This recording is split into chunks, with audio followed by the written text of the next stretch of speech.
I sat across from my husband in the back corner booth of that small cafe on Pine Street in Seattle and listened to him tell me this was our last chance. The rain tapped against the window in steady, indifferent drops, but I kept my focus on the single sheet of paper he had slid across the table between our coffee cups. He had called the meeting himself 2 days earlier, saying we needed to clear the air before things got complicated. I had agreed because I wanted to see exactly how far he would go when he thought he still held the upper hand.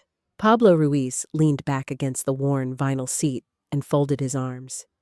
His voice stayed even, almost casual, the way it always did when he wanted something he knew I would not give freely. "Sign the papers, Betty. Put the investment account and your consulting LLC stake into both our names. It's the only way we move forward without lawyers turning this into a mess." He paused, then added the part he clearly thought would land. "You've been acting like everything you built is yours alone. Like I didn't help at all. That stops today." I picked up the paper and read the first paragraph. It was exactly what I expected: a transfer of majority control over the account I had funded from every consulting check I had earned since I was 22, and the small LLC I had registered the year before. No mention of what he would contribute. No mention of the months he had spent unemployed while I covered the rent.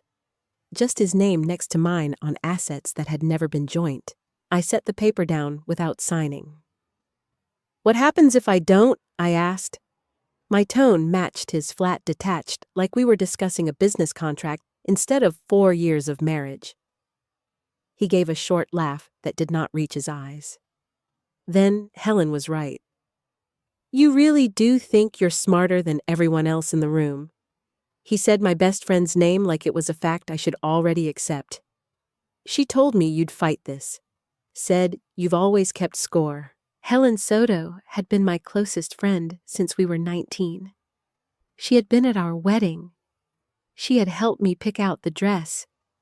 For the past 8 months, she had been coming over more often, staying late after dinner, offering Pablo advice about how to handle me whenever I pushed back on anything.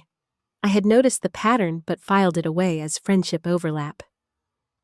Sitting in that booth, I filed it differently. I folded the unsigned paper once and slid it back toward him. "I'm not signing anything today." I stood up, left a 20 on the table for both coffees, and walked out into the rain without looking back. He did not follow. That night, I sat at the small desk in the spare room of our apartment and opened my laptop. I had been careful for years, separate accounts for the consulting income, a modest investment portfolio. I rebalanced every quarter, and a small LLC that billed my clients directly. Pablo had never asked for details. He had called it your thing and left it alone, until now. I pulled up the shared cloud folder we both used for household documents. Most of it was utility bills and lease copies. One subfolder labeled Old Voice Memos caught my attention because I had not opened it in over a year. I clicked through. There were 3 files. The most recent one was dated 8 months earlier, right around the time Helen started staying later. I hovered the cursor over the play button for 2 full minutes before I clicked it. The recording was low quality, clearly taken from a phone left on a table during a conversation. Pablo's voice came through first casual and laughing. "She still thinks the account is just her rainy day fund. She has no idea how much is actually in there now." Helen's voice answered lighter, almost amused. "Betty trusts people too easily. Always has. You just have to keep saying it's for our future, and she'll eventually sign. I'll keep working on her from my side." I stopped the recording at the 30-second mark. I did not need to hear the rest. The tone was enough: 2 people who had been in my life for years, calmly discussing how to move money that was never theirs. I sat back in the chair and felt nothing sharp or dramatic, just a clean, cold line being drawn across everything I had believed about both of them. The next morning, I called my corporate lawyer, Theodore Fields. He had handled the LLC paperwork when I registered it and had never met Pablo. I told him I needed a consultation about asset protection and possible discovery of financial misconduct.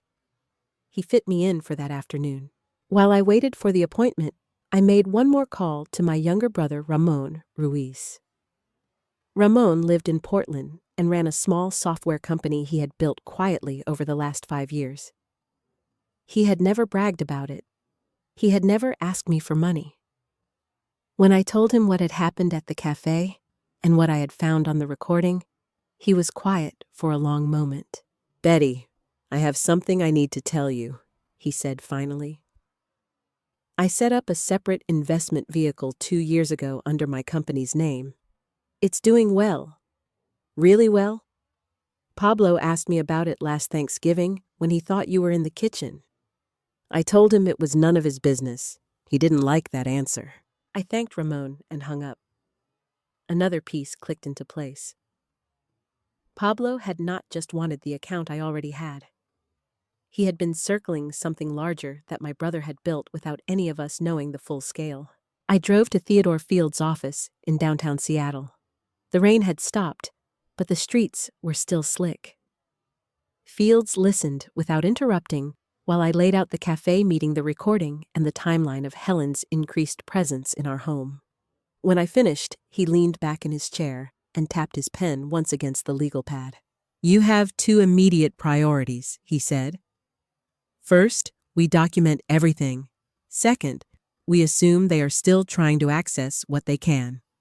I'm going to recommend a private investigator to pull bank records and communication logs if we need them for court. His name is Marcus Hale. He's discreet and thorough." I nodded. "Set it up." Fields studied me for a second. "Most people in your position would be angry right now. You seem calm." "I'm not calm," I said. "I'm finished." He made a note. "That works too." I left his office with a list of documents to gather and a follow-up appointment for the following week. On the drive home, I stopped at a small electronics store and bought a basic voice recorder and a new phone. I transferred my important files to the new device and changed every password that Pablo or Helen might have known. It was not dramatic. It was just the next step.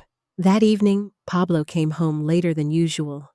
He walked into the kitchen where I was making dinner and set his keys on the counter like nothing had changed. "Did you think about the papers?" he asked. I kept stirring the pasta. "I thought about them, and I'm not signing them." He exhaled through his nose the sound he made when he was trying not to raise his voice. "Helen said you'd do this. She said you'd rather burn everything down than share." I turned off the burner and faced him. "Helen doesn't get a vote in what I do with my name on the accounts." He stared at me for a long second, then shook his head and walked out of the kitchen. I heard the bedroom door close. I plated the food ate alone at the counter and washed the dishes. Then I went into the spare room, closed the door, and opened the old voice memo again. This time, I let it play all the way through. When it ended, I saved a copy to an encrypted drive and emailed the file to Theodore Fields with the subject line, "Additional documentation. Please add to file." Then I sat in the dark for a while and listened to the rain start again against the window. I did not cry. I did not feel the dramatic rush of betrayal people describe in movies. What I felt was simpler and colder, the quiet certainty that the 2 people I had trusted most had been treating me like a resource instead of a person for longer than I wanted to admit, and the even quieter certainty that I was already done letting them. The next morning, I called Dr. Beatrice Hunter, the therapist Fields had recommended for documentation purposes. I booked an intake session for the following week. I also texted my brother Ramon and asked if we could talk more about the investment vehicle he had mentioned. He replied within 10 minutes, "Whenever you're ready. I've been waiting for you to ask." I put the phone down and looked out at the gray Seattle sky. The last chance meeting was over. The real work was just beginning. The following week moved in quiet, deliberate steps. I did not raise my voice or slam doors. I simply collected what I needed and handed it to the people whose job it was to turn evidence into consequences. Theodore Fields scheduled a second meeting for Tuesday afternoon. I arrived with printed statements from the investment account and the LLC operating agreement. He read through them once, then looked up.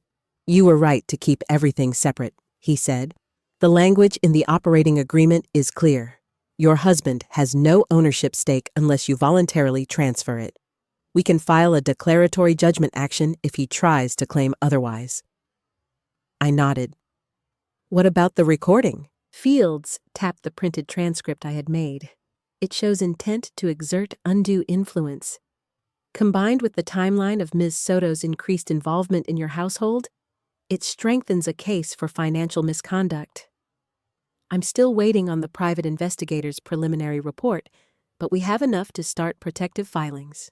Marcus Hale, the investigator, Fields had recommended, called me that same afternoon from a blocked number. His voice was low and direct. "I pulled the last 6 months of activity on the joint accounts you shared with your husband. There were 3 attempts to initiate transfers out of the investment account. All 3 were blocked because the account required dual authorization. The attempts came from an IP address registered to your home router." I wrote the dates down. "Was anyone else involved?" "Email records between your husband and Helen Soto show they discussed the transfer attempts the same day they were made. Ms. Soto suggested he keep pushing because you would eventually get tired of fighting. I'll have the full packet to Mr. Fields by Friday." I thanked him and ended the call. Then I opened my laptop and checked the shared cloud folder again. The old voice memo was still there, but someone had added a new file the night before. It was labeled Betty. Final warning. I did not open it. I forwarded the entire folder to Theodore Fields and deleted my local copy. That evening, my mother called. Carol Ruiz rarely phoned without a reason, and the reason was usually my father's latest complaint or a family obligation I was expected to fulfill. I let it ring 3 times before I answered. "Betty, your father and I need to talk to you," she said without greeting. "Pablo came by the house yesterday. He's worried about you. He says you're being unreasonable about the finances and that you're listening to strangers instead of your own husband." I stood at the kitchen counter and watched the rain slide down the window. "What exactly did he tell you?" "He said you have money set aside that should be helping the family. He mentioned your brother's investments too. Ramon has apparently been hiding assets as well. Your father thinks the 2 of you are being selfish." I let the silence stretch. "Did Pablo mention Helen Soto was helping him draft the paperwork?" My mother paused. "He said she's been a good friend to both of you. That's not the point. The point is, family comes first. You don't cut your husband out of decisions just because you earned the money." I kept my voice even. "I'm not cutting anyone out. I'm refusing to hand over control of accounts that were never joint. If that makes me unreasonable, then I'm unreasonable." She sighed the way she always did when she realized I would not bend. "Just think about it, Betty. We raised you better than this." After the call ended, I sat at the desk and opened the encrypted drive where I kept copies of everything. I added the date and time of my mother's call and a 1-line note parents contacted by husband, repeating claim of hidden family assets. Then I closed the file. The next morning, Helen Soto showed up at the apartment without texting first. She knocked once, then used the spare key I had given her years earlier when she used to water the plants during our rare trips. I was in the living room sorting mail when the door opened. She stepped inside and closed it behind her like she still belonged there. "We need to talk," she said. Her tone was the same friendly one she had used for years, but the friendliness no longer reached her eyes. I did not stand up. "About what about you making everything harder than it has to be?" She crossed her arms. "Pablo is trying to protect both of you. You're acting like he's the enemy. I've been watching this for months. You keep everything to yourself and then act surprised when people get frustrated." I set the mail down. "You've been watching for months. That matches the timeline on the recording I found." Helen's expression flickered for half a second. Then the friendly mask returned. "I don't know what you think you heard, but you're twisting it. We were trying to help you see that sharing is part of marriage. You've always been too rigid about money." I stood up slowly. The recording is already with my lawyer. So is the log of transfer attempts from our home IP address.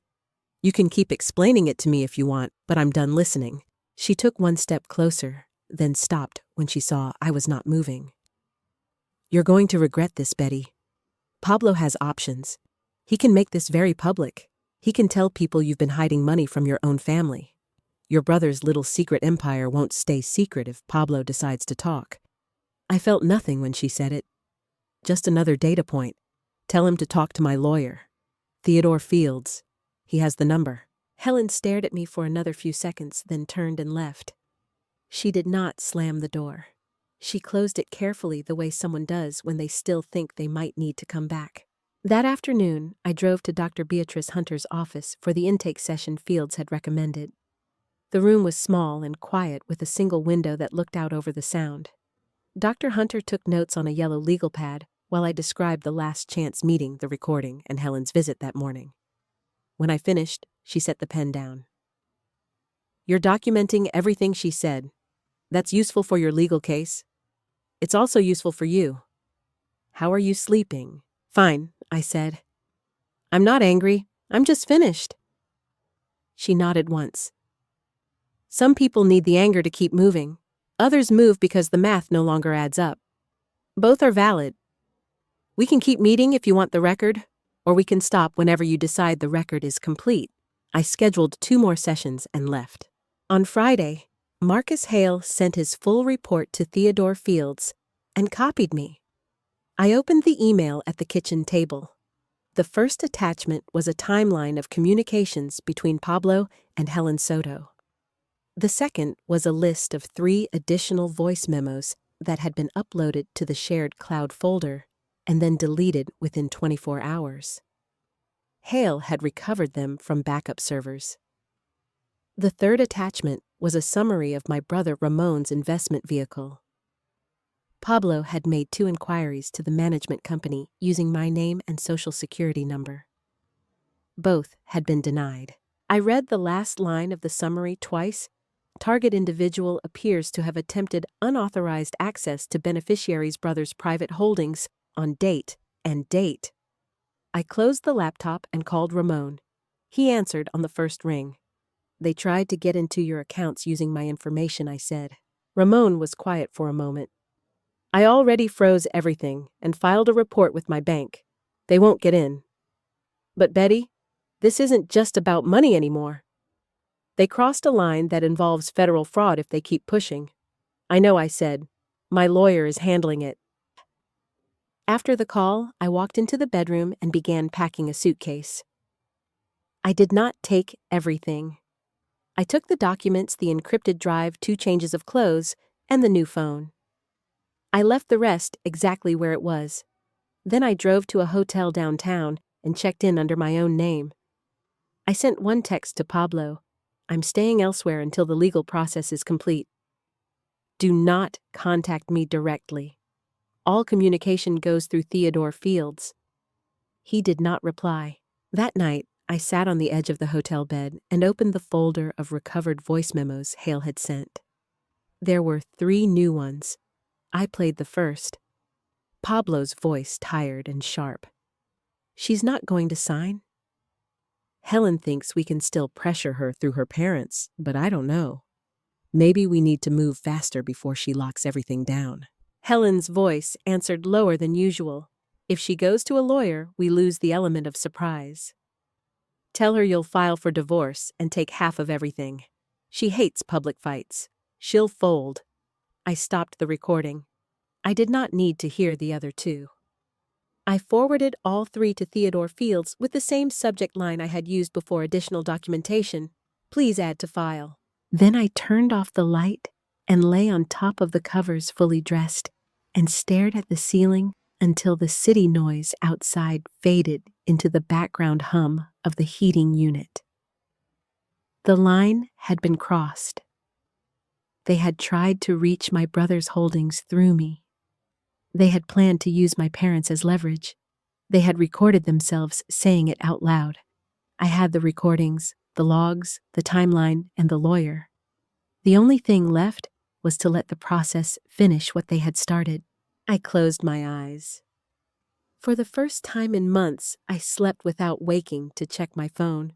The evidence package Marcus Hale compiled landed on Theodore Field's desk on Monday morning. By Wednesday, the protective orders were signed and the fraud reports were filed with the bank and the relevant authorities.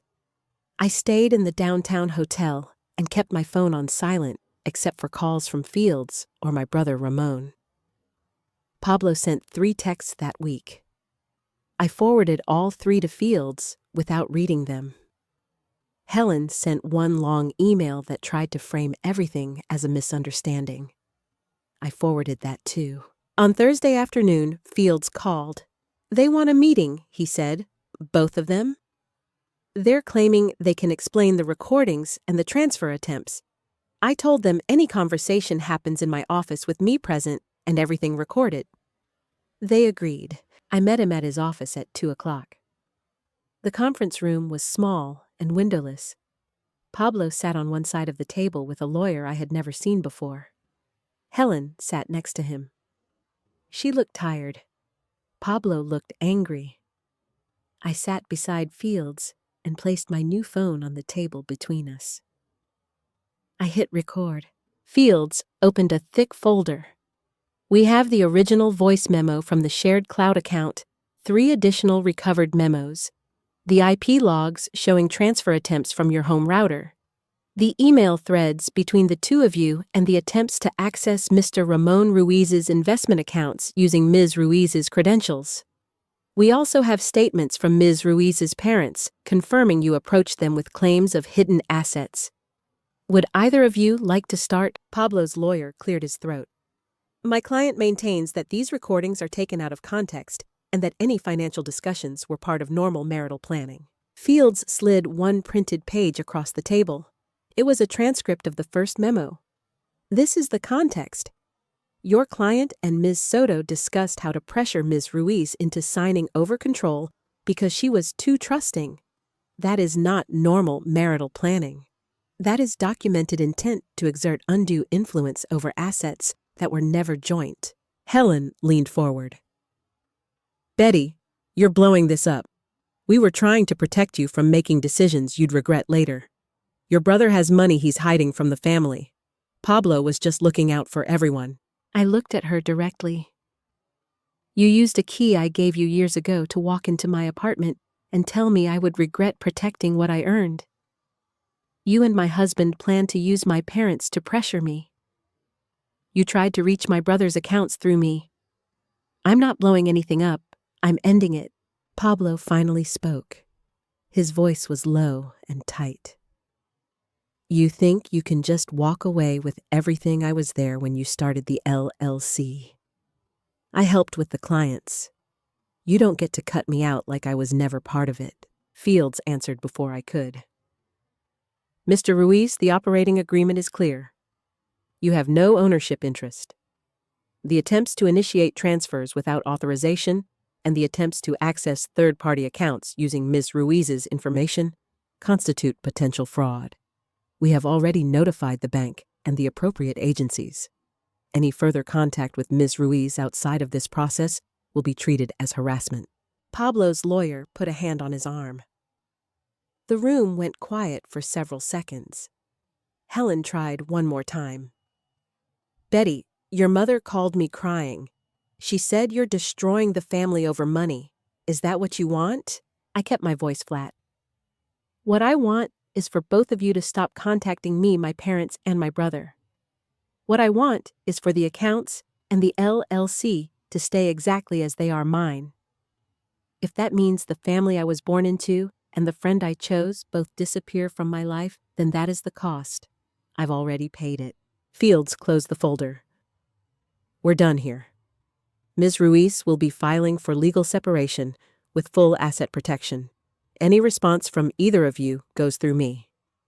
If you attempt to access any accounts or contact any of the people we've identified, we will pursue every available civil and criminal remedy. Pablo stood up first. He looked at me for a long moment. like he was waiting for me to flinch or apologize. I did not. He walked out. Helen followed, without looking back. I stayed in the chair until the door closed. Fields turned off the recorder. "That went about as well as these things ever go," he said. "They know they're exposed. The bank has already frozen the joint accounts pending investigation. Your LLC and personal investments are untouched. Your brother's holdings are secure." I nodded. "How long until it's final?" "Separation can be finalized in 90 days if there's no contest. Given what we have on record, I don't expect a long fight. They may try to negotiate a small settlement to avoid the fraud investigation going further. I recommend we refuse anything beyond what you already own." "I agree." He walked me to the elevator. "Most people in your position want some form of revenge. You seem focused only on the boundary." "I don't need revenge," I said. "I need them to stay gone." The next 6 weeks were administrative. I found a small one-bedroom apartment in Capitol Hill with a view of the water and moved my things out of the old place while Pablo was at work. I changed every password, opened new accounts in my name only, and had the mail forwarded. My mother called twice. I let both calls go to voicemail. My father sent one text. I did not reply. Helen sent a final email that said she hoped I would come to my senses before it was too late. I forwarded it to Fields and blocked the address. Ramon drove up from Portland on a Saturday and helped me assemble the new bed frame. We ate takeout on the floor of the empty living room. He did not ask me to explain anything. He just said, "The investment vehicle is still clean. No one else has access. If you ever want to put anything into it for yourself, the structure is there." I shook my head. "I'm fine where I am." "But thank you for telling me about it when you did." He shrugged. "You're my sister. I wasn't going to let them use you to get to it." By the end of the 90 days, the separation was final. The court awarded me sole ownership of the LLC, the investment account, and everything else that had been in my name. Pablo received nothing from me. The fraud investigation remained open, but moved slowly. Fields told me it would likely end in a civil settlement and a warning rather than criminal charges. I did not push for more. I only wanted the line to stay drawn. I kept seeing Dr. Beatrice Hunter once a month. The sessions were short and practical. She helped me write down what I would and would not accept from anyone going forward. The list was simple. No one gets access to my accounts without my explicit written consent. No one gets to use my family or my friends as leverage. No one gets to walk into my home uninvited. I kept the list on my phone and read it whenever an old number tried to call. My consulting work continued without interruption. 2 long-term clients renewed their contracts. A new one signed on after a referral from Ramon's network. I raised my rates. The extra income went into the same disciplined investment strategy I had always used. I did not tell anyone the new totals. One evening in late fall, I stood at the window of the new apartment and watched the lights come on across the water. The rain had stopped. My phone buzzed with a text from an unknown number. I almost deleted it without looking, then opened it anyway. It was from Pablo. 3 words. "We need to talk." I blocked the number, set the phone face down on the counter, and went back to the window. There was nothing left to talk about. The last chance meeting had been exactly that. A last chance he had used to show me who he was when he thought he could still control the outcome. I had believed the version of him I wanted to believe for years. The recordings and the logs, and the attempted access to my brother's holdings, had shown me the version that had been there the whole time. I did not feel triumphant. I did not feel broken. I felt the same clear, cold certainty I had felt the night I found the first voice memo the math no longer added up, and I was done carrying numbers that did not belong to me. My mother called one more time 2 weeks later. I let it ring until it stopped. She left a voicemail that said she and my father were worried about me and that family should not end over money. I saved the message, forwarded a copy to Fields in case it became relevant, then deleted it from my phone. I had already said everything I needed to say in that conference room.